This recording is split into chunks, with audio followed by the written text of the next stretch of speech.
Well, here we are, episode number 20. 20 episodes in. I am so grateful to have been doing this thus far for 20 episodes. Welcome to it. Awareness, the podcast, fostering a more compassionate, empathetic, and accepting society. Yours truly, Rob Daniels, with you here for another valuable episode.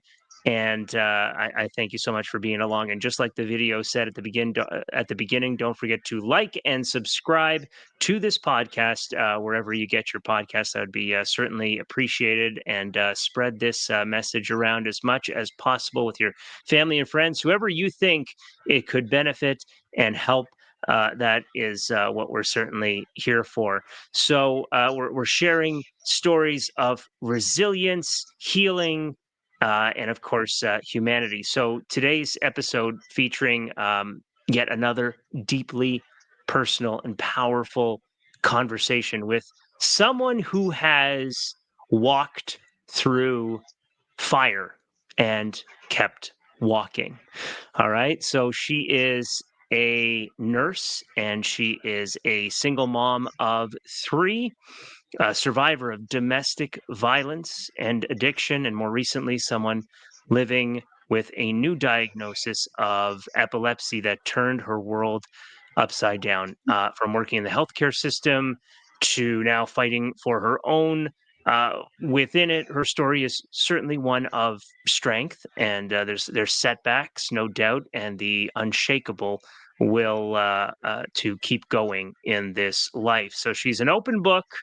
She's honored. She's opening up here today. So let's dive in, shall we? Thank you so much for being here and willing to be so open with us today. Danielle Louise, welcome to Awareness. Thank you so much for having me, Robin, for asking me the Yeah. questions. Let me share. Yeah. What's that? Sorry? Uh, Thank you for asking the questions that will let me share my story. Absolutely. Absolutely. And I think it's certainly important, and as many people need to hear this as possible. So good on you for willing to open up. And I think where I'd like to start with you on this episode is if you could take us back, like to the moment that your life began to change with the onset of seizures. Like what were those early days like for you? Um, so it was 2023. I've never had any neuro problems at all. And the first time I didn't even know I had a seizure until the second time, which happened to be witnessed. And at this point, all of my children have had experience calling 911. So they've had that experience. But the very first time I had a seizure, I thought I just slipped on something and hit my face on and I put myself back to bed. And when I woke up, there was blood everywhere and I felt funny. And I ended up needing 3 stitches in my nose. So then a couple months later, I came home from walking the dogs in the morning, and the next thing I remember is paramedics, my son on the phone saying, "Mom, you had a seizure." And I couldn't believe him because I didn't know what he's talking about. And then the paramedics were like, "No, you just had a seizure. You're coming out of a seizure." So that was May 2023. I had a couple more seizures leading up to October. At that point, my friends were getting very angry, like, why isn't anybody doing anything? Why are you're getting no medication? You're still having seizures. And then I had another witnessed seizure, and my girlfriend drove me right to the doctor's office and said, "You need to do something about this." Because at that point, it had been 4 or 5 seizures. Um, and the first time you go to a merge, they do a CT, and that was normal. And they did an EKG because sometimes your heart and your head get off balance. That was normal. Um, and then I got sent for an EEG, just a basic. That was normal. So I started medication in December, and that has been a whole journey on itself. Um, Mm. But yeah, because like the seizure itself, what would you say are the primary symptoms? Like if someone's walking up to you and you're having a seizure, we know that's what you're experiencing. Some people have a warning. There's something called an aura, or sometimes people will have sensations in their body so they can recognize that a seizure is going to happen. And I don't. So it takes me completely by surprise that I am not aware that I'm unconscious until I'm conscious again, and the description has been given to me that you had all of your muscles tense and you were convulsing on the floor. Um, I, I bite my tongue in the same spot every time, so there's blood involved, and I've hit my head every time because I can't recognize. So from conscious to unconscious, I fall. So I've probably had more concussions in the last 2 years than I've ever had in my life. Um, so that's I'm another. Yeah, it's interesting that we have this episode now because I'll tell you about a week and a half ago, I was taking the subway, Toronto Transit, in the city, heading down to the Toronto Blue Jays game. Huge Oh, I Blue saw Jays it. Yeah. fan, and one of the something that happened on the way there, I couldn't believe it because I guess you may have seen my post of the one I was talking about how all of Union Station was shut down. Is that the one you saw, right? Yep. Okay, so even You're before that happened, all of the Union Station was shut down. There was it was flooded at one point. This is going back about a week and a half ago or so, and then there was a fire at Union Station. So all trains were just halted, and it seemed like complete commuter chaos outside of Union Station. Traffic not moving at all, people all over the place.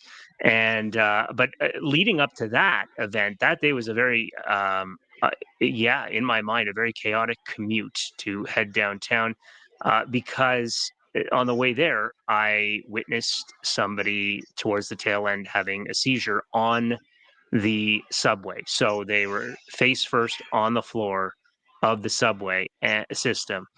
And I was just trying to find, symptoms, what they were going through, but they were just like totally, like you said, unconscious, right? That's one of the main things. You don't even realize it. But what's the medication in order to? I guess it doesn't stop it fully, but it helps you get back to consciousness. Is that my understanding? Am I understanding it correctly? um, it's a long-term preventative. So there's no medication that you take in the moment to be able to correct the seizure. It's like when you take an antidepressant, so you're hoping that it builds up in your system and eventually it just stops the seizures from happening. It There are, I would say, at least four that I know of, four different types of seizures that, and you can get diagnosed specifically for, they call it tonic-clonic seizure or frontal lobe seizure, and so depending on where the brain activity is, that affects what kind of medication you're going to get. So no, there's a rescue like if you were going to watch a medical show, they say push Ativan to stop a seizure in the hospital, but you have to catch the seizure actively happening, and that generally doesn't happen because the person's unconscious on the floor before you even know. So So realistically, it's mostly like a waiting game until you come back to consciousness. Is that true as yeah. well? Like you're waiting how long? So any seizure over 5 minutes is a medical emergency. Yeah. Other kinds of, say you hit your seizure, you hit your, if you don't come into consciousness, if you stop breathing, but generally it's a minute or two. They're very short, and if that is something happening longer than 5 minutes, then um, you're going to call 911 anyways if somebody's having a seizure, and then they will take over that care if it's not stopping. And then at that point, they have a rescue medication they can give to alleviate. But usually it's just electrical change, zap current, and it's very short, but it's violent. And In the how case of often how often do they occur? um, well, it depends on. medication symptoms. There's, oh, I couldn't even tell you how epilepsy. So I've had an absent seizure, which is where I'm there standing up conscious, but I'm not mentally conscious. Okay. So that's an absent seizure. And then I've had the convulsing kind of tonic clonic. So if they could narrow down more, they could narrow down the specific medication. Um, but in the So I meantime, I honestly wonder if that could even be if there's any sort of relation or um, if it's just a coincidence when it comes to, let's say, sleep talking or sleep walking, and you're saying, well, you're not even you're conscious, but you're not conscious, like you look like you are, but you're not, and it's I find that wow, very like especially if you have your family, your friends, and just trying to be able to care for you properly, that's it's got to cause a lot of anxiety in the family and for yourself, just knowing that that could happen, right? yep, yeah, and it's been a guessing game with my medications. So there has been um, frequent seizures in a um, and that it's a guessing game if they because they can't find something wrong with my brain. So then it's been a guessing game. Let's try this medication. Oh, you had another seizure. Let's add to that medication. Oh, you had another seizure. Let's change that medication.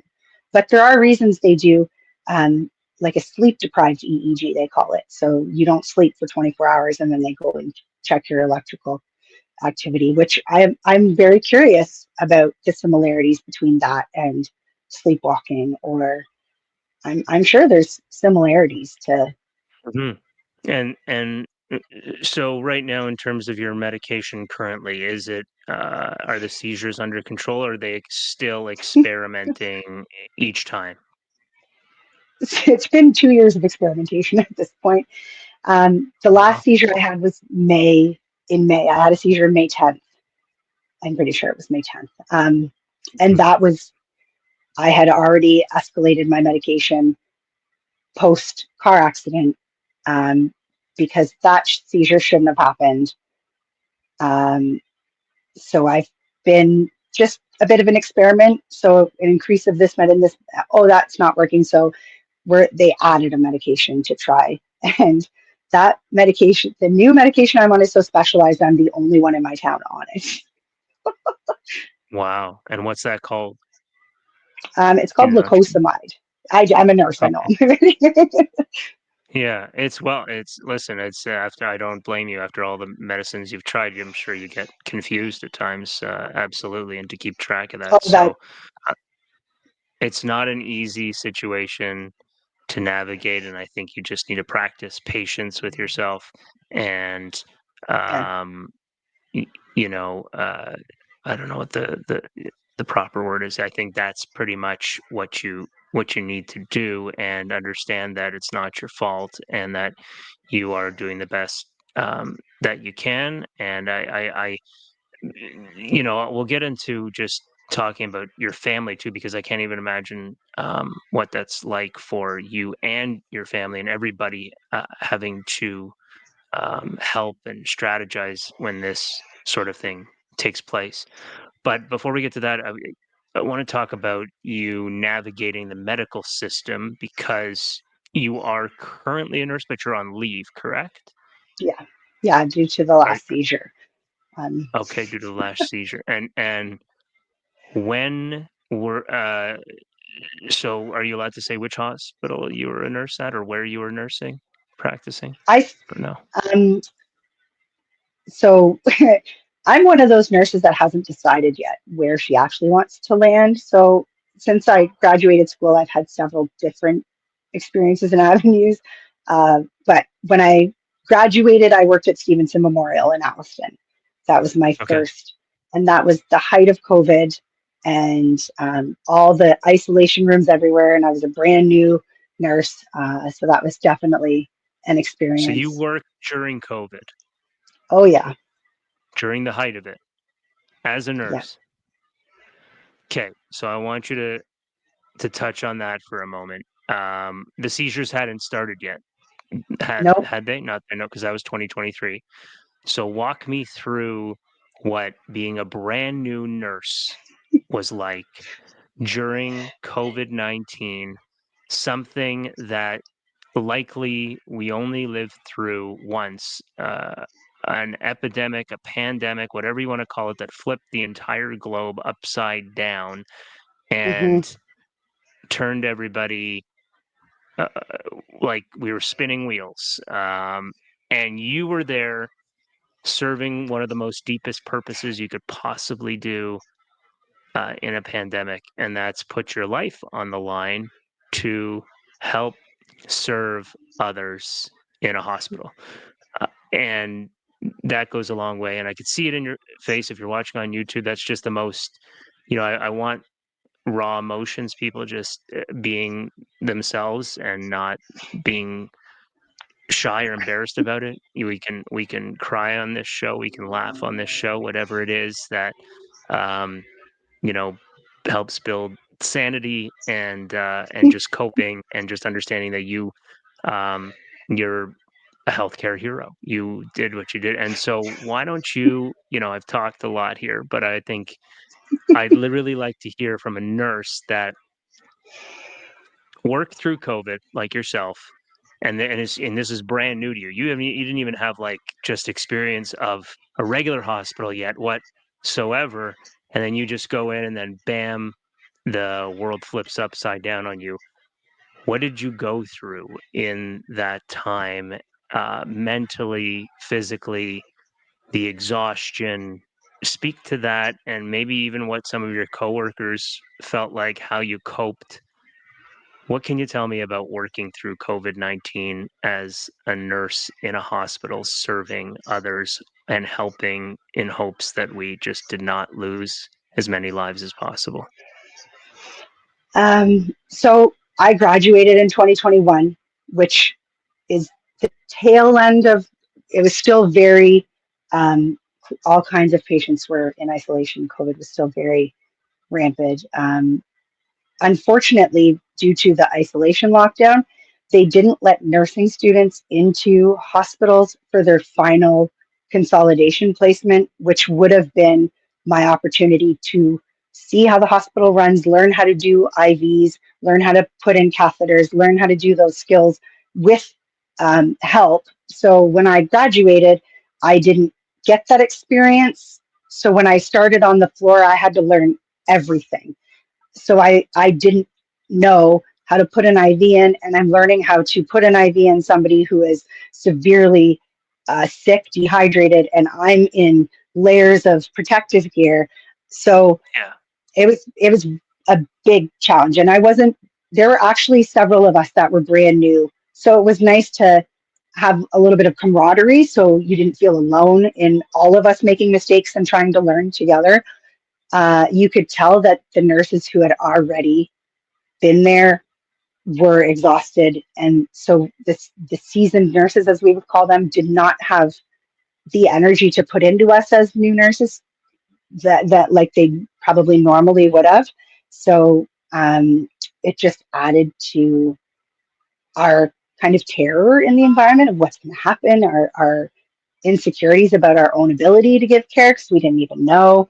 I definitely learned the most that I ever could have learned in that year of I don't think there's anything that I couldn't do on a floor now because the amount of variations and the kind of care and the 30-year-old with the chest tube because he's respiratory distress because of COVID to the 98-year-old who can't get to the bathroom because he can't breathe anymore and the differing we didn't just have COVID problems during COVID. People still had heart attacks and still were having adverse reaction to cancer treatment. And so it was a very, um, to be honest, it was a very traumatic experience.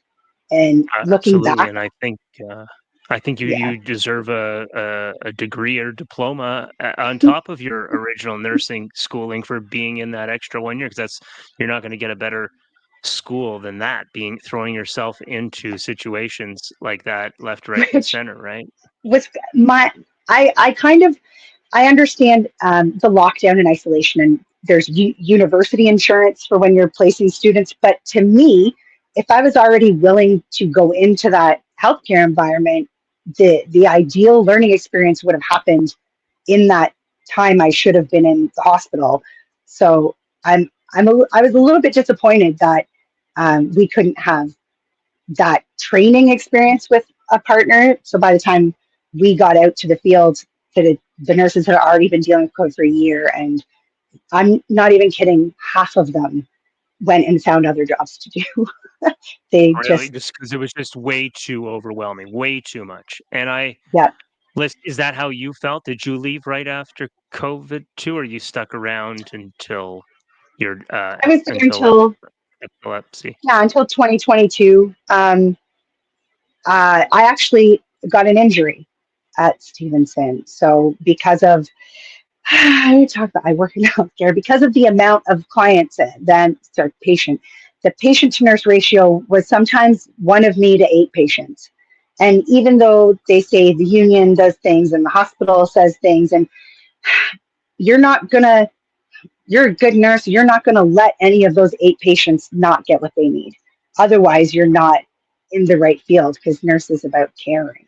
And so I ended up having a back injury due to one of the elderly patients who couldn't get up properly. And I, I, I had 3 kids naturally, and I've had lots of injuries in my life, but never have I ever felt a back like that. So that was my way out of that. When you hit something, it's like that was my limitation marker. Was that's enough? You hurt yourself now, and it's time to move on. So Yeah, you were like, how many hours a day were you working during COVID? Was it 12-hour shifts? yeah, but 12-hour shifts. I would get a 20-minute break to go shovel some food into my house if I was lucky. Oh, wow, And jeez, that's and this is it's a so, little and you hospital, were in PPE, but like you were wearing PPE the whole time during these shifts. and So you're pretty much you look like almost like you're an astronaut in those an alien. times. Like you were covered in gowns, white gowns, and just Do you know you can't wear the same you have to change gear every time you go into a different room too. So we weren't just gosh, constantly walking. We were constantly taking it off and putting it on every time. So that believe it or not, that extra 5 minutes or 10 minutes, it takes away from the very minimal time we already had to do basic patient care. So I can't even imagine. it I was cannot so imagine how distressing. stressful. So stressful that must have been, and the anxiety that comes with all of that.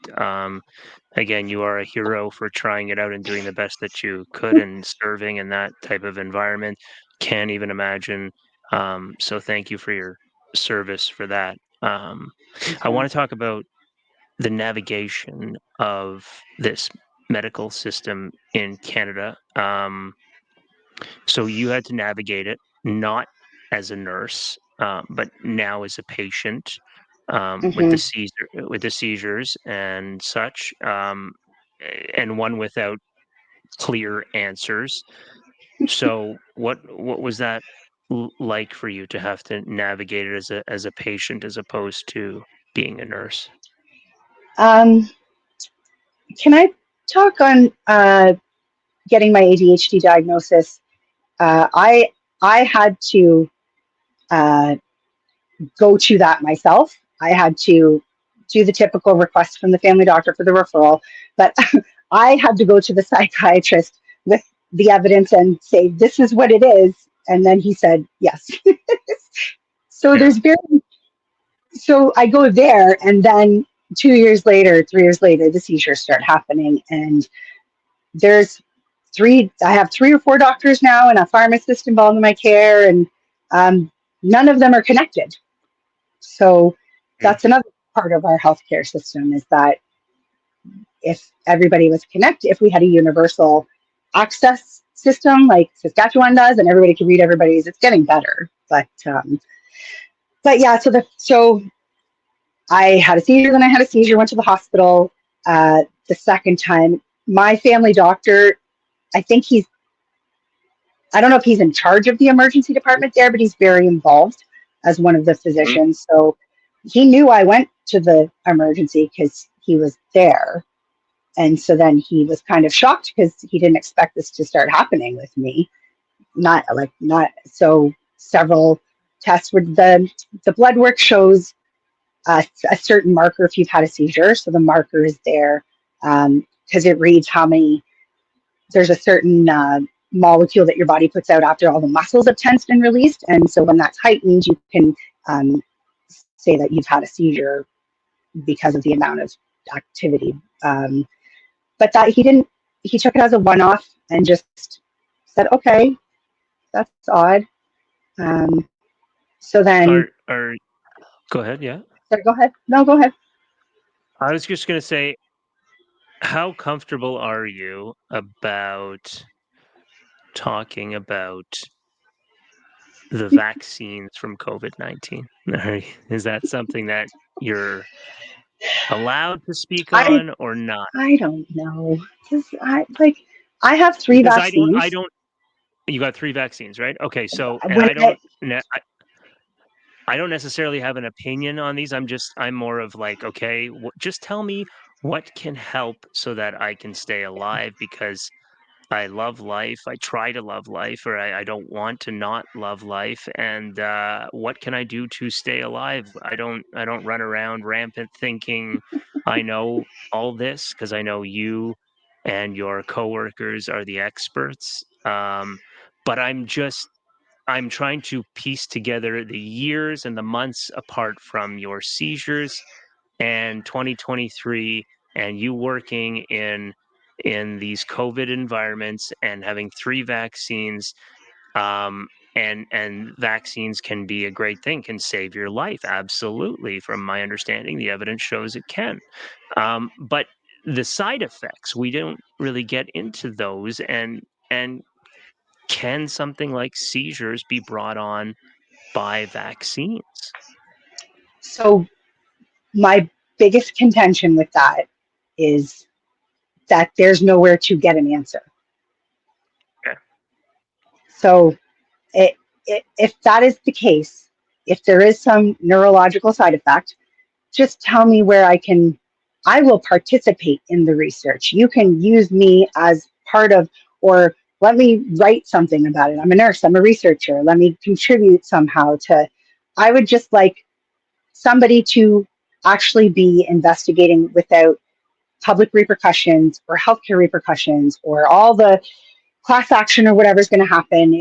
It doesn't matter. I just in my life, what makes sense is that something was introduced and something changed, and there isn't any information about something that was introduced so that I can definitively say it wasn't that. Yeah. It's hard to say. And I guess it's something that we'll never know unless there's more testing down the line, I guess. Exactly. Yep. Yeah. So, I mean, uh, listen, you've overcome so much. You've got like so many pieces to your story, and it's a very interesting one. And resiliency comes to mind. I think of that when I think of your story and tenacity and how you've dealt with so much and been able to cope. Like I said at the top, that you walk through fire and you keep going. We're talking like addiction, domestic violence, and raising 3 kids while you were in nursing school. So when you reflect on that journey yourself, um, what kept moving you forward? Like what kept you moving forward? uh, that's a hard that's I mean, I can always say for my kids, right, like that Hmm. I had to do for them, so that sometimes if it's doing something for somebody else to keep you moving forward, that's still something, right? Yeah. um, but I honestly, I can't tell you one specific. It just is just keep going. Just keep going. Just Keep going. Just keep going. when I was talking to my best friend about this on a low moment when I said, all of these things that have happened in my life are failures. I was being hard on myself, right?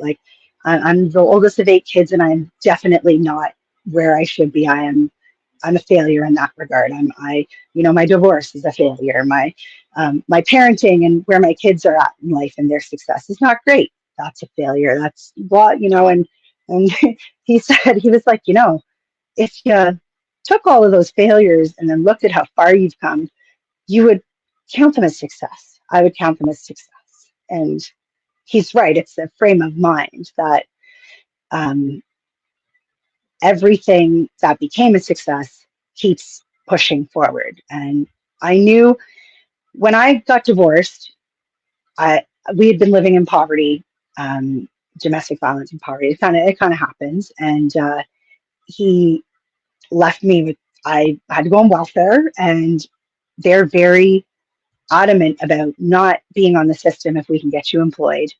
And I kept resisting because I was on paper I was qualified for a job in regular sales, in food service, and I had a high school diploma on paper. Yeah. And I just kept saying, I'm smarter than that. I'm smarter than that. I can't do that. It's not sustainable as a single parent in this day and age. The income is not. And I just kept.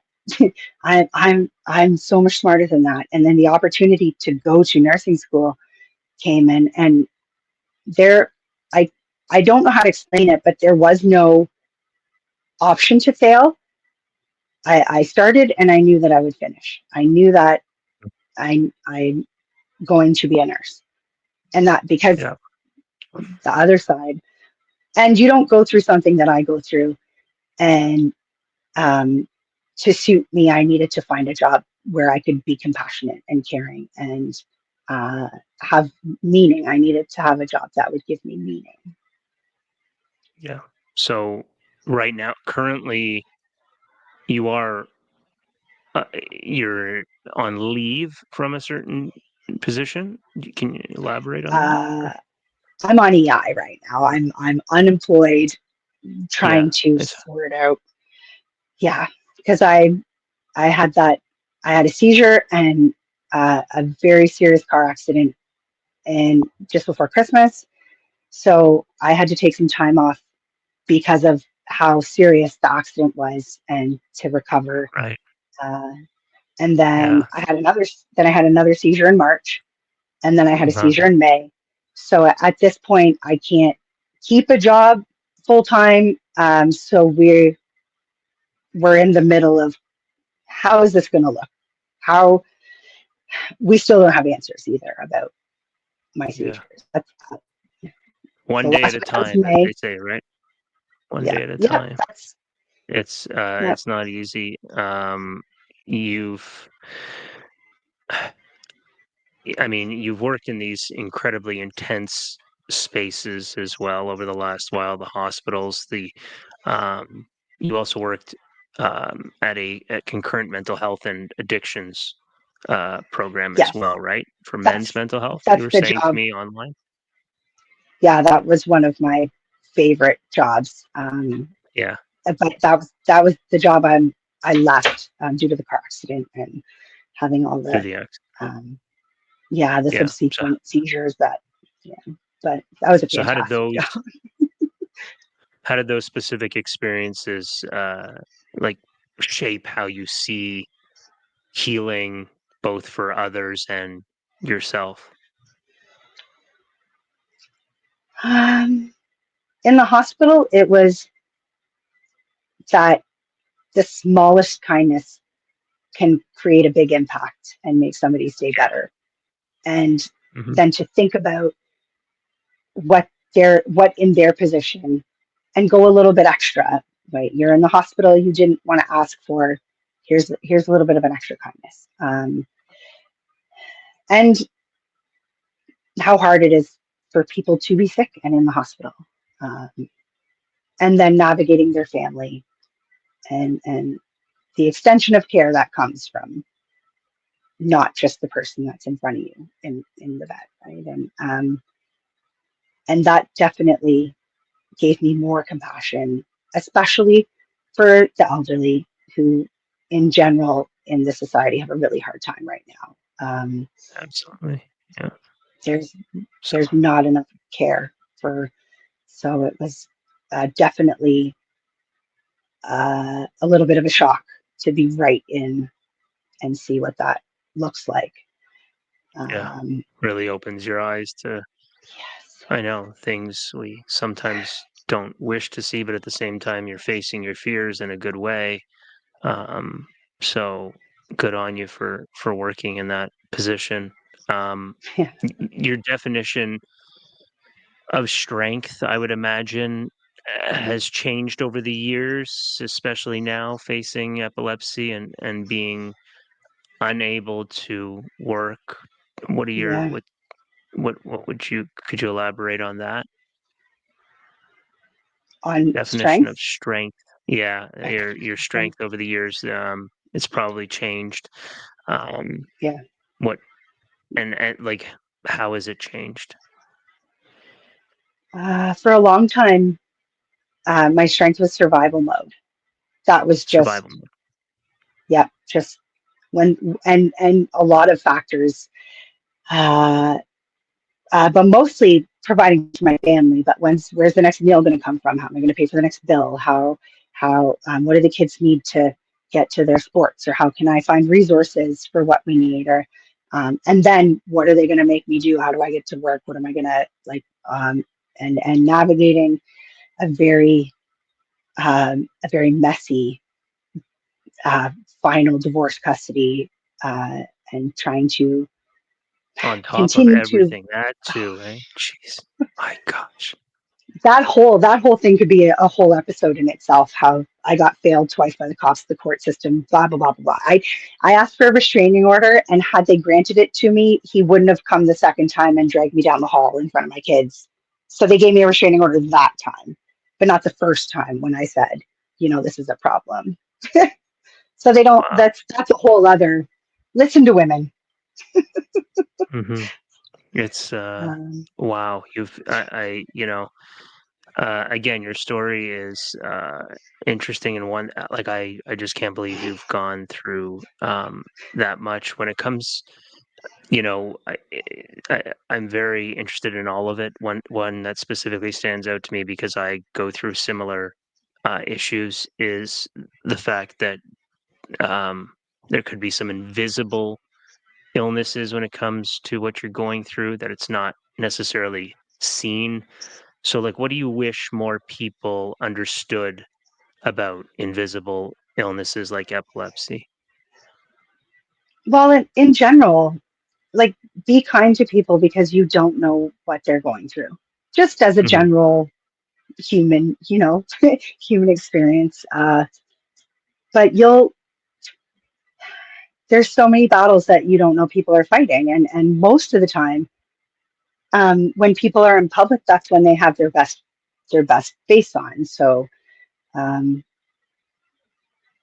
Yeah, the I mask comes yeah, on, yeah, right? because And then, and nothing's wrong yeah, because But I think yeah, um, I pay more attention because it's my job in healthcare, as a nurse. I'm supposed to be not not that I do. I'm a good nurse, so I notice a lot of things, a lot of little things, and I pay attention. And I think that's where we're very disconnected in communities. So you're not really looking at that person, so you can't really look if maybe they shuffled once, or maybe they you know did something funny that you're it's not, normal people wouldn't do that. And those are the things where if you notice, and that person might need help. But it's funny because I didn't know a lot of people don't think like that. um, yeah, I know it's a very much a nurse trait to be concerned of all the people all the time in public. yeah, But for the sure. walking around with an invisible, just because I look okay, right, doesn't mean you don't know that every day. Every day I have to tell myself I'll be okay. Yeah.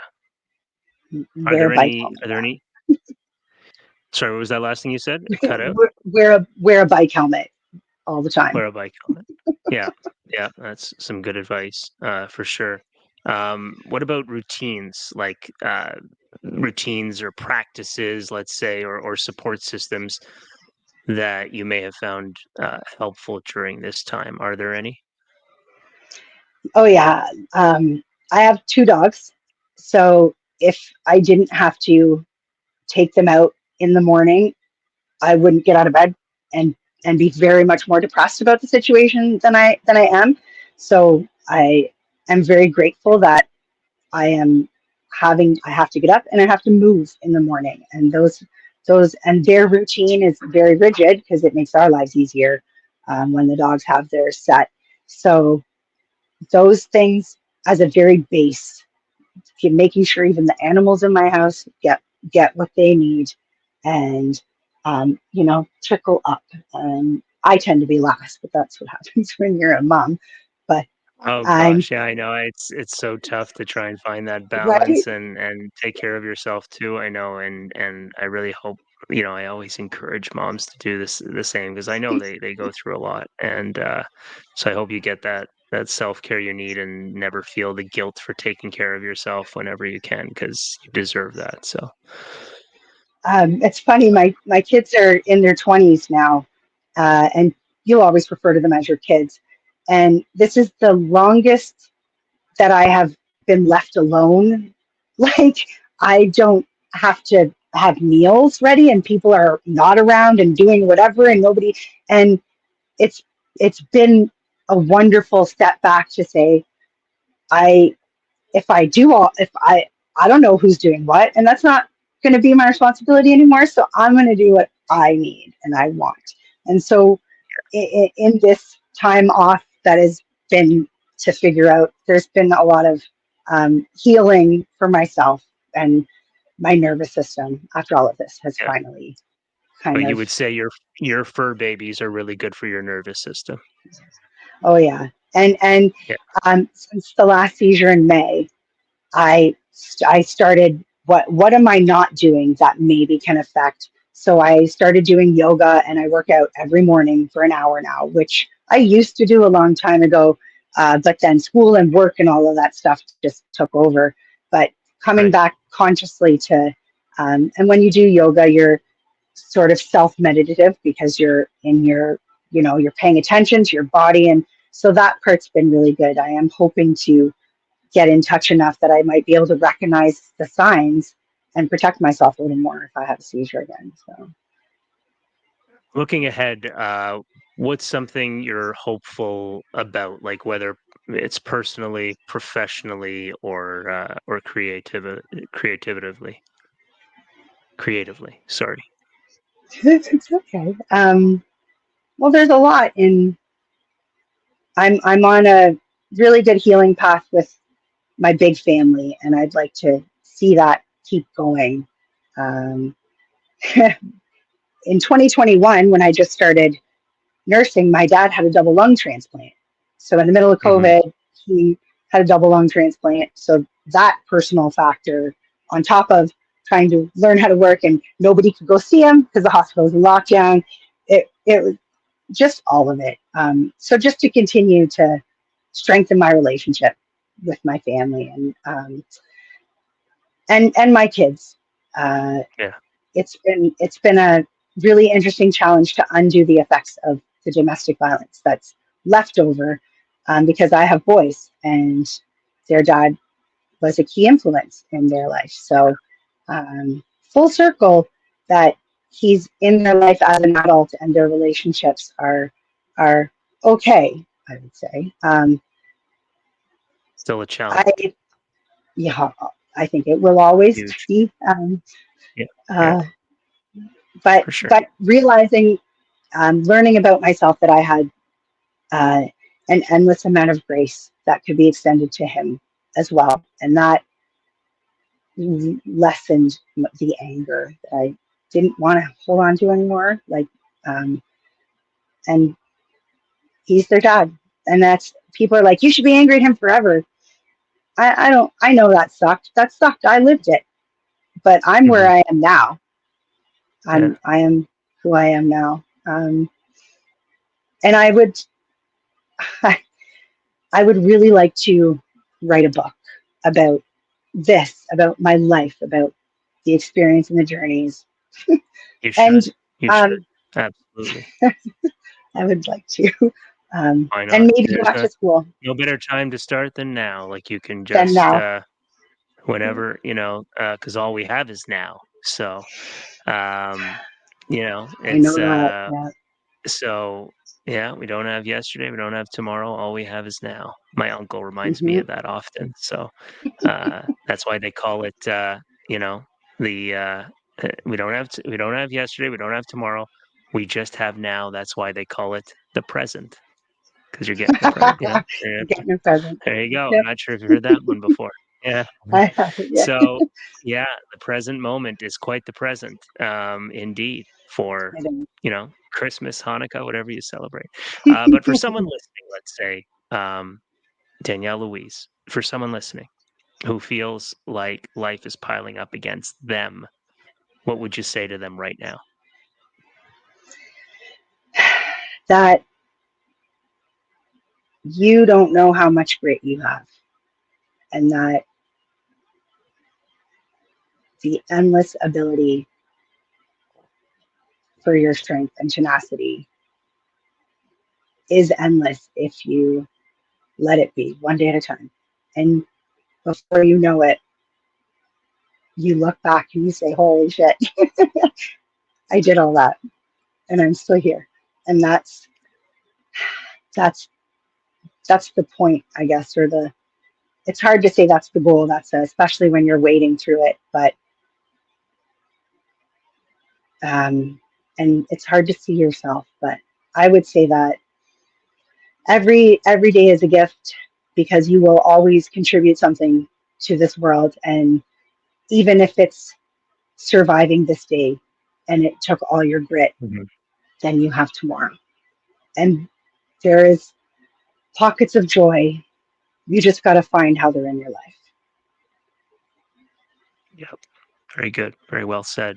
Want to thank you, Danielle Louise, for being here today, for your honesty, Thank for you so much, your Rob. heart, and your courage in sharing such a raw and real journey with us on awareness. Episode 20. Your story is a reminder that healing is not linear, and strength often looks like simply continuing, even when the path Yeah. disappears beneath your feet. So, to anyone listening, watching this podcast, if you found something in this episode that resonated with you, please share it, leave a review, or send it to someone who might need to hear it. I'm sure they would appreciate it. So don't forget to like and subscribe if you can to this podcast. That would certainly mean the world. I want to get these good messages out to as many people as possible. Once again, thank you so much, Danielle, and to the great producer Mike for making things happen behind the scenes. Appreciate him very much. My name is Rob Daniels. Until next time, we'll see you in the next episode.